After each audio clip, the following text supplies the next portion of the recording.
તાલુકાની તાલુકા કોંગ્રેસ સમિતિની કારોબારીનું આયોજન કર્યું। શહેર સમિતિ સાથે રાખીને આવનાર નગરપાલિકાની ચૂંટણી હોય, જિલ્લા તાલુકા પંચાયતની ચૂંટણી હોય અને સમગ્ર રાજ્યમાં એક જન અધિકાર અભિયાન એની જે રેલીનું આયોજન કરવાનું છે એના માટે ચર્ચા કરવામાં આવી। ખાસ કરીને જે વોટોની ચોરી થઈ રહી છે અને મતદાર યાદીઓ આમાં છેડાદે કરવામાં આવી રહ્યા છે, એમાં જનજાગૃતિના ભાગરૂપે જે તે ગામોની અંદર તમામ બૂથોમાં કોંગ્રેસના કાર્યકરો મતદાર યાદી ચેક કરે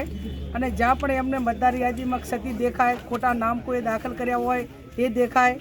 સામે કોઈ ભારતીય જનતા પાર્ટીના કાર્યકર્તાઓના ડબલ નામ હોય તો આ પ્રમાણેની મતદાર યાદી ચકાસણી માટેની પણ વાત એમને બધા કાર્યકરોને જે કરવાની હતી કરી। આવનાર સમયમાં ભાભર મુકામે એક મોટું સ્નેહ મિલન બોલાવીને જે શરૂઆત એ ભાભરને આ તાલુકાથી કરવાની છે ત્યારે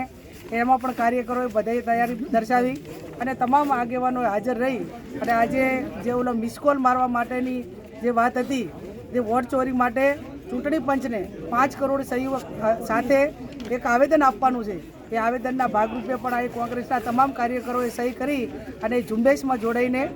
ચૂંટણી પંચ સુધી આ સંદેશો પહોંચે એના માટેના પ્રયત્નો કર્યા। આપ પણ સૌ હાજર રહ્યા બદલ આભાર।